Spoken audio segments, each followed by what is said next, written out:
Tiba-tiba gue nangis nih. Gak lama dari gue nangis, semakin gue nangis nih semakin lemes badan gue. Aneh dong, karena kan malam itu setelah Isya itu acara, tiba-tiba udah pagi gue nih. Pas gue sadar tuh udah pagi. Ya. Nah pas gue tanya, ternyata gue pingsan katanya. Tapi sebelum pingsan itu gue nangisnya histeris katanya gitu. Habis acara Api Unggun selesai, gue dikasih tahu sama si Ikun, tadi lu sebenarnya dikendaliin. Hah? Dikendaliin gimana? Tangan lu disenggol demit sini. Serius? Iya.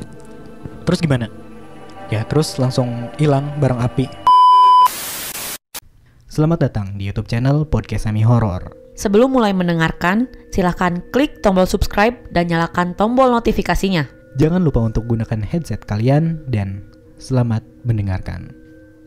Selamat datang kembali, welcome back to Podcast Semi Horor. Episode 80. Wow 80. Wow. Tidak Betul lagi terasa. episode 100. Tidak terasa ya, sangat-sangat waktu begitu nyerelek. Iya, nyerelek. Tidak terasa kita udah berapa lama ya sampai episode 80 ini. Dan di episode 80 ini episode yang sangat-sangat spesial ya. Ya, lagi-lagi. Karena ini tidak akan terulang lagi. Ya, Selama kita masih ada. betul guys. Kali ini kita kedatangan cerita dari Jawa Timur. Oh, Jawa Timur. Dari mana nih? Dari @thismeim. This me I am. Langsung saja kita bacakan ceritanya ya.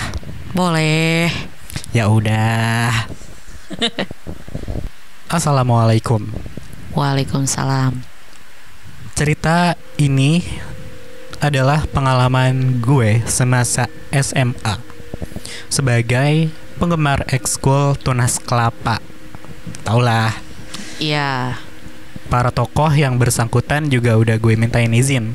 Kalau nama tanpa samaran, bahasa cerita udah diubah dari bahasa Jawa ke bahasa Indonesia. Oke, kita mulai dari rapat penentuan tempat di mana akan diselenggarakannya perkemahan yang gue anggap terhoror sejauh gue berpartisipasi ikut kemah sekolah. Struktur yang paling dihargai masukannya itu dari pembina, pemangku adat, dan pradana. Posisi gue di struktur itu cuma seksi kesehatan. Jadi tanggung jawab para peserta itu datang sehat, pulang juga harus sehat. Nah, di seksi kesehatan ada barisan PMR. Tempatnya tuh diadain di sekolah gue, tepatnya di SMAN 2 di kota 1001 Goa. Kita langsung saja skip cerita sampai ke Hamin 2 hari pembukaan kemah.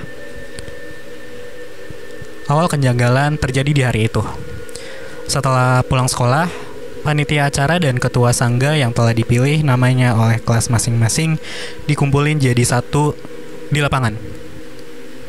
Iya, lapangan tengah, tempat eksekusi malam Brawijaya. Setiap panitia dapat tugas masing-masing, dari bagian upacara pembukaan, pembuatan gapura, dan pencarian bahan yang tidak tersedia di sekolah untuk membangun gapura. Nah, gue dapat posisi pencarian bahan gapura bareng sama, sebut saja namanya, Jedon, Ndolop, Ikun, serta Lisin. Bahan utama yang dibutuhin itu piring alas bambu. Sebenarnya sebelumnya gue punya pengalaman sama pohon bambu. Jadi kalau lihat pohon bambu itu agak gitu deh. Gue spill dikit, melenceng dari judul. Jadi tengah malam tuh gue pernah balik sekitar jam 1. Nah, desa gue itu masih lebat sama pohon-pohon gede. Ada satu titik di sekitar Panjangnya tuh 5 meter. Jalan diisi sama pohon bambu berjejer gitu. Kalau siang gue lihat rimbunan pohon bambu itu, tengahnya ada yang diameter 1 jengkal. Orang dewasa cuma 1 pohon ini dari belasan batang. Gue balik malam sendirian. Gue berpikiran positif karena emang itu malam minggu, jadi ya hawanya nggak serem-serem amat. Tapi beda pas gue lihat lampu motor nyorot ke pohon bambu itu. Nggak ada angin, tapi goyang gitu pokoknya. Terus gue langsung ngebut.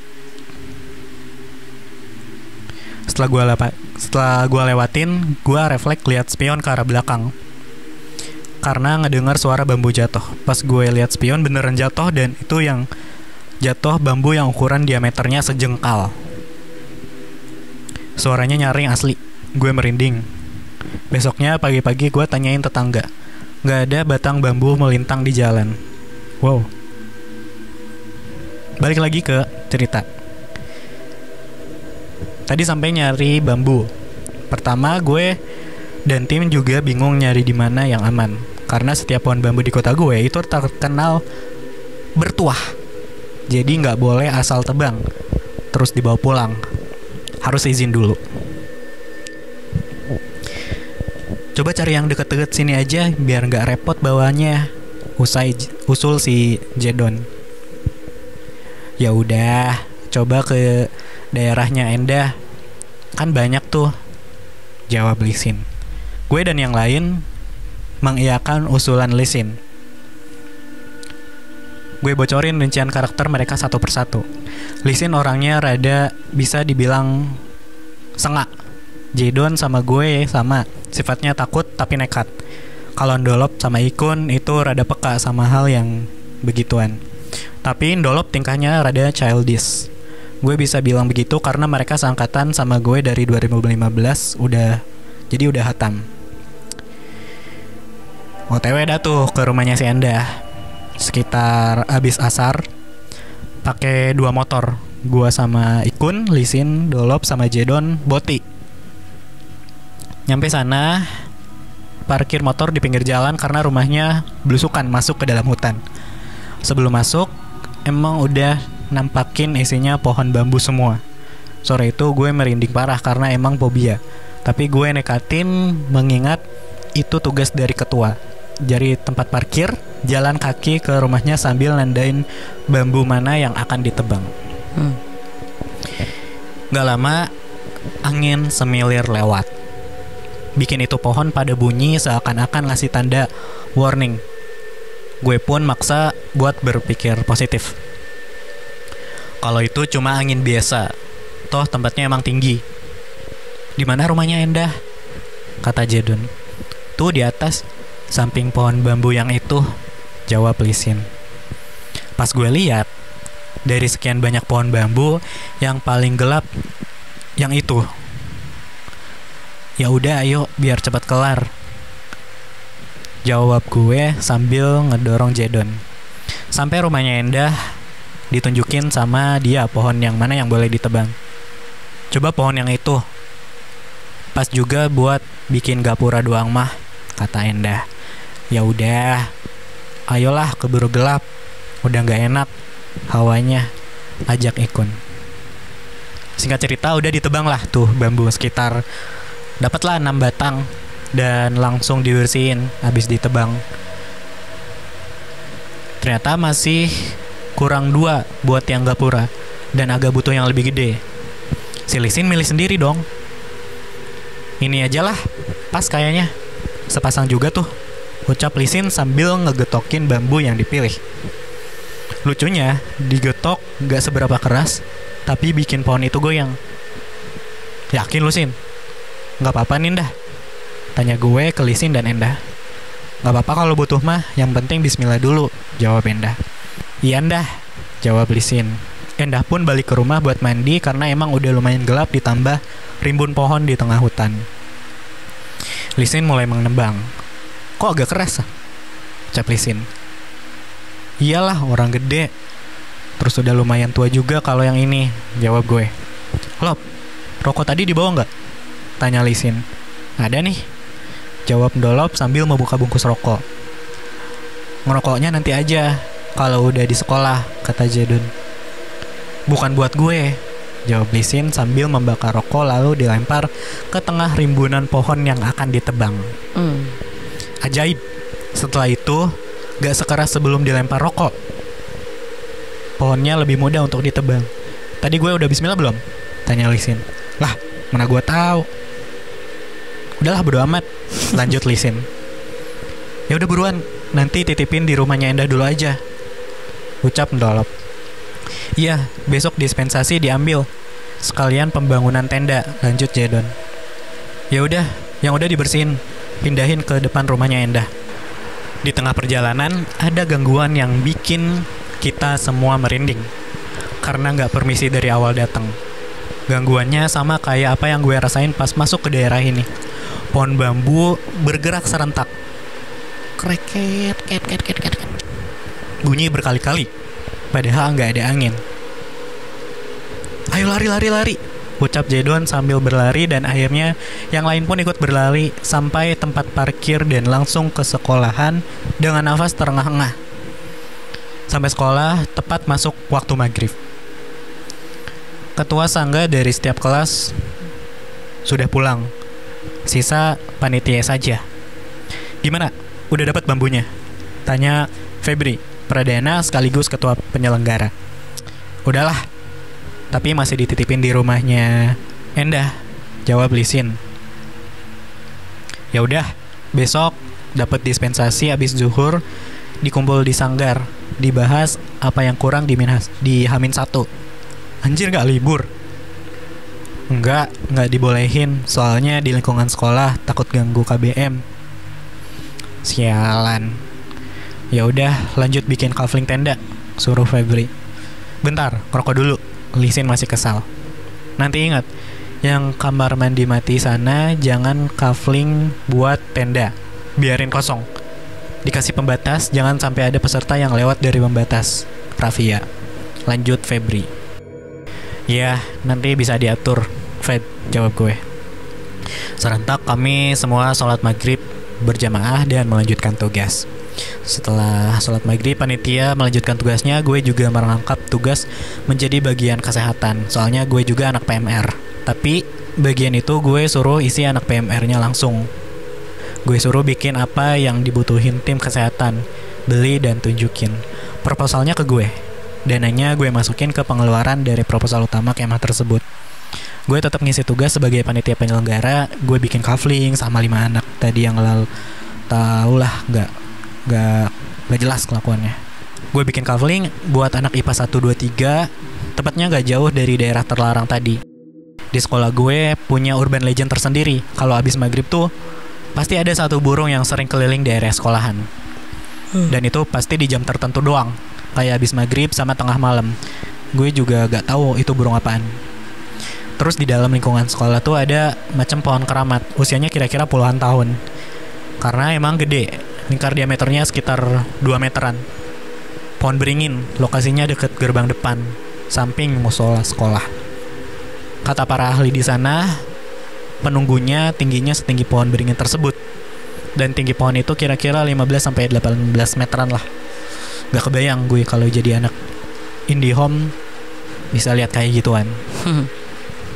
Jarak kafling sama tempat terlarang itu kira-kira 10 meter.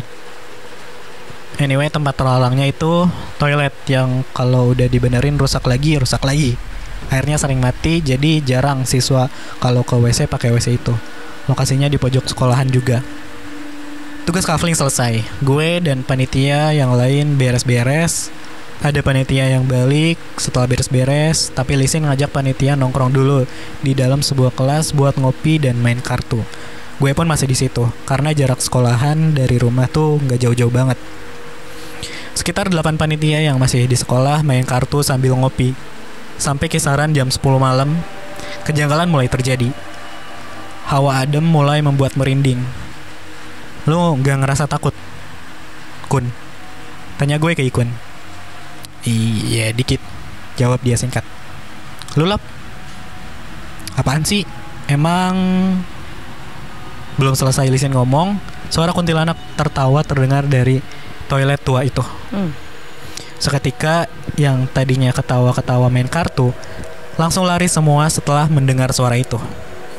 Besok datang lebih pagi biar bisa beresin tadi, ucap Lisin. 8 anak tadi mengiyakan, gue pun langsung balik ke rumah buat istirahat.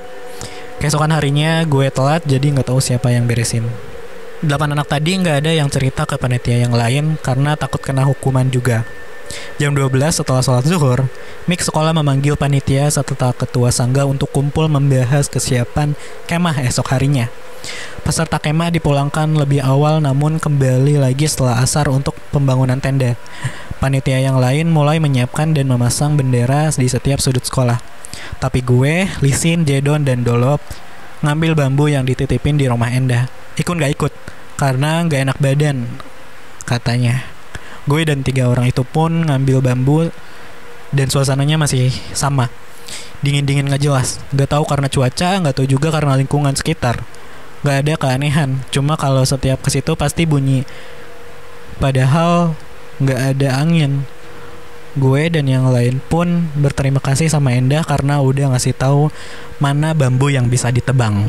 Baiklah, baliklah gue ke sekolah nyiapin ini itu, ngebangun ini itu, dan berhenti azan maghrib untuk istirahat. Untuk peserta kemah yang ngebangun tenda sangga masing-masing, kalau udah selesai dibolehin pulang.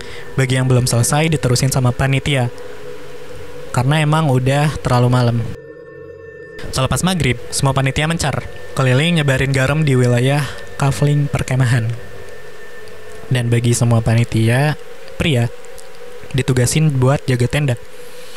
Suasana dingin gak kayak biasanya.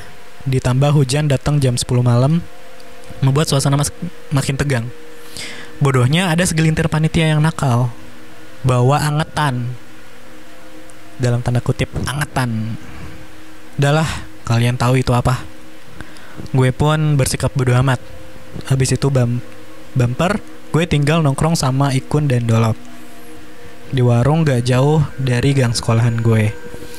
Ikun ceritain apa yang sebenarnya terjadi sama dia. Malam abis dia nebang bambu itu badannya kerasa berat, dan setiap geraknya di rumah kayak diperhatiin makhluk asing. Gue rasa bambu itu emang bertuah. Keadaannya itu masih bisa diimbangin sama kekuatan tubuhnya Ikun. Tapi masalah Ikun kita sampingin dulu. Kita ke cerita setelah gue balik ke sekolah dari nongkrong. Gue gak langsung istirahat tapi masih muterin tenda yang udah dibangun. Gue, Ikun, dan Dolop berhenti di depan kelas samping toilet. Kita ngerokok bertigaan tuh. Dari kejauhan kita ngeliat ada yang nangkring di pohon beringin. Tapi kita gak lari. Kita mastiin apa yang sebenarnya kita lihat. Tapi yang kita lihat makin lama makin hilang. Sementara mata fokus ke pohon itu, semakin kelihatan bayangan hitam segede pohon. Di situ gue merinding banget. Setelah itu, burung yang biasanya muter keliling sekolah datang dan nangkring di atas kelas yang gue buat ngerokok tadi sambil berkicau. Baru di situ kita bertiga lari ke tempat istirahat panitia. Jam 5 gue balik dan istirahat di rumah. Bangun-bangun jam 7. Ya, gue telat. Gue lanjut tidur di kelas karena jam kosong. Jam 12 panitia kumpul lagi sama ketua sangga. Peserta kemah dipulangin lebih awal buat persiapan kemah sore itu selepas asar. Panitia mulai finishing dan latihan apel pembukaan. Gue tidur di sanggar. Seharian itu acara terbilang lancar-lancar aja. Hanya beberapa yang kerasukan. Dan itu wajar bagi angkatan gue. Kita skip ke H+1 acara. Kemah yang malamnya adalah malam api unggun. Salah satu peserta bisa disebut juga calon penerus angkatan gue. Panggil aja Vian. Dia kerasukan. Vian terkenal dengan keindigoannya. Kapanpun ada kemah dimanapun itu, pasti ada aja yang ngerasukin dia. Di malam itu, sebelum diselenggarakannya proses api unggun, dia kerasukan kuntilanak. Tepat setelah maghrib. Yang lain sholat, dia teriak-teriak, ketawa, habis itu marah-marah. Yang ngerasukin dia cuma berkata, "Bubar, ganggu." Tapi gak ada yang bisa ngeluarin si sosok ini. Sampai akhirnya dipanggilin ustadz sekitar wilayah sekolah, baru bisa sembuh. Biasanya Ikun. Tapi waktu itu Ikun lagi nggak fit, jadi dia nggak berani. Setelah Vian sadar, gue sebagai seksi kesehatan nanya lah, tadi siapa yang masuk? Dia yang di toilet belakang, Kak. Dia nggak suka diganggu pakai acara ramai begini, jawab Vian. Nah, gue makin kepo, gue tanyain, mukanya cantik. Dia gantung diri di pohon depan. Dia pindah-pindah, Kak. Kadang-kadang ke belakang, kukunya panjang, tingginya sekakak, matanya putih semua, rambutnya sampai dengkul. Sebenarnya nggak serem, cuma usil, jelas Vian. Tapi dia masih di sini, jawab gue. Tanya gue, masih, Kak? Dalam hati gue penasaran, dia di mana? Gue suruh dia istirahat, selebihnya anak PMR yang urus dia dengan korban-korban yang lainnya. Gue lanjut urus prosesi apel api unggun. Ini bagian ternyaring di hidup gue. Gue ngebakar teman sendiri di tengah perayaan api unggun. Gue itu nggak sadar. Gue nggak tahu sadar apa enggak pas nyiramin minyak tanah.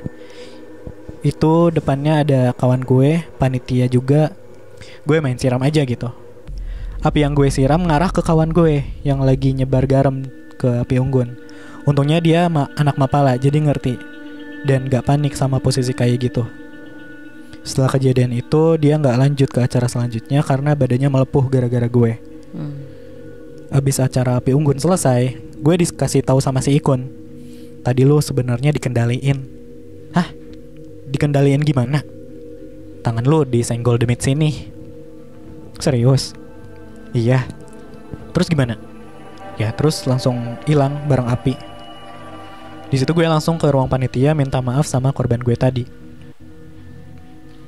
Setelah gue minta maaf, dia juga jelasin kalau dia lihat bayangan hitam di belakang gue.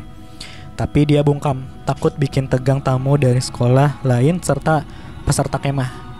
Kelar dia jelasin, gue lanjut kegiatan sampai hari terakhir. Kisah pengalaman kemah gue berakhir di situ. Sekarang kita ulas si Ikun. Ternyata imbas dari kelakuan Lisin kemarin itu berdampak ke Ikun. Sehari setelah kemah, Ikun gak masuk sekolah. Ternyata sakit, ke dokter gak sembuh. Ndolo punya feeling kalau penyebabnya kelakuan si Lisin kemarin pas nebang bambu.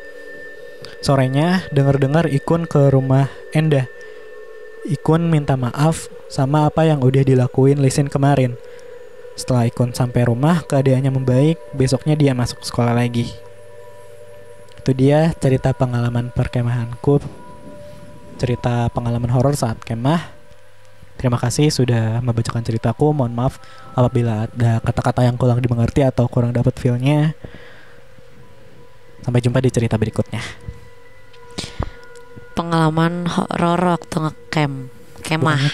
Perkemahan. Iya, perkemahan. Tadi tuh yang pertama kejadian tuh ketika mereka nyeri bambu di dekat rumahnya Endah. Dan saat itu si bambunya itu udah kepilih nih, singkat waktu udah kepilih si bambunya. Pas mau ditebang keras, ya kan?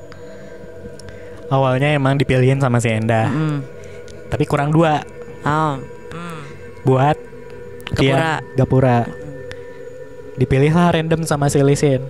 Biar cepet katanya. Ini nih 2 nih sepasang udah dapet. Gak apa-apa kan dah? Terus si Endah jawab gak apa-apa udah asal bismillah. Ya udahlah. Tapi si Lisin di situ minta rokok terus dilemparin ke tengah-tengah si kerumunan pohon bambu itu kan. Nah dampaknya itu ke si Ikun ternyata. BTW gue punya nih cerita waktu gue berkemah, waktu apa namanya, pelantikan. Paskibra? Enggak, pramuka. Sama waktu gue SMK. Pramuk itu berarti satu sekolah? Enggak, Bantara deh. Oh lu ikutan? Iya, gue ikutan pelantikan sampai Bantara. Oh iya. Nah. Berarti lu di sekolah SMK lu nggak Paskibra ya, ikutan Bantara? Gue ikutannya Bantara. Singkat waktu kalau nggak salah ini gue udah lupa inget nih kejadiannya itu hari keberapa. kalau nggak salah hari pas malamnya itu mau pelantikan, mau penyematan apa di sini. Apa? Nah, di sini tuh apa? Selempang. Kagak, ini di sini. Aduh, gue lupa lagi. Balok. Iya, balok. Bisa diserut. Enggak. Es balok. Yang ini nggak bisa diserut. Diserut sama tukang di sini. Ngeri keserut sama pundak-pundaknya nih. Nah, habis itu mungkin karena gue capek juga ya ngejalanin kegiatan dari awal sampai saat itu. Malamnya itu malam, kalau bisa dibilang malam renungan. Ya. Nah, bayangkan itu dia. ketika pulang ke rumah. Kejadiannya gak lama dari mulainya itu acara, mungkin kalau nggak salah setelah Isya. Gak lama dari itu acara, badan gue ngerasa lemes. Nah, kan lemes.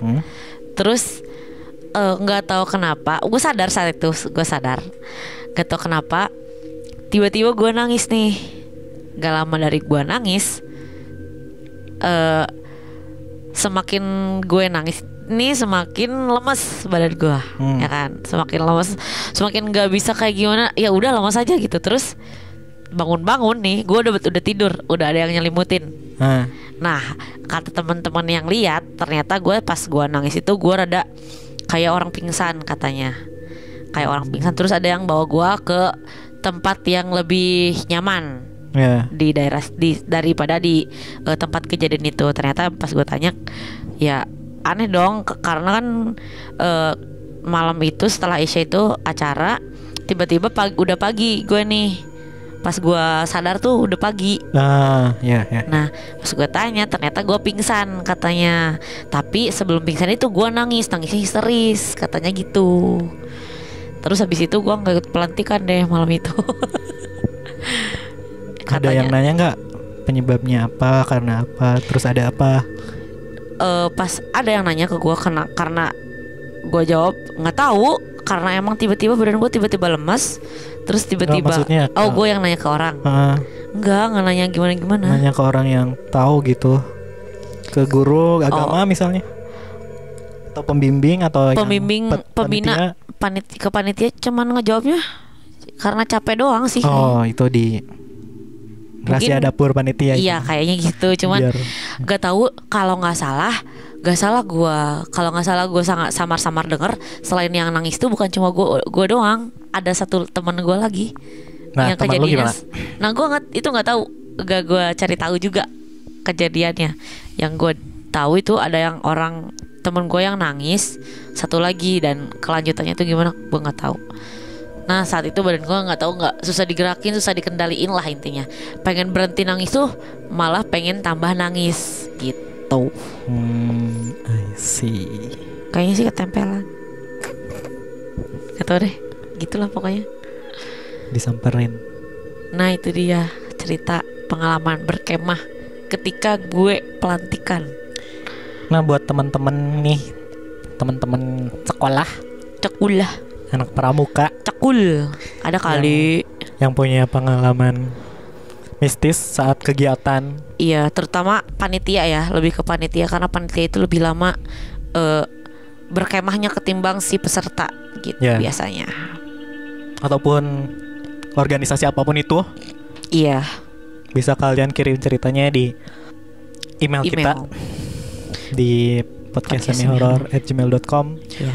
Bisa juga di TikTok dan Instagram kita di @podcastsemihorror, atau di Twitter ada @pod_semihorror.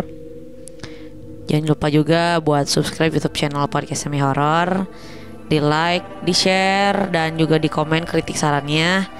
Terus juga yang mau dengerin kita, komen kita tanpa terlihat oleh publik, bisa di Spotify, dan jangan lupa juga beri bintang 5 setelah mendengarkan episode dari Podcast Semi Horror. Iya, kalau juga mau berbalas komen, saling berbalas komen, bisa di YouTube atau di Noise. Nah, itu dia. Tunggu segmen spesial kita di Noise. Betul. Soon. Soon.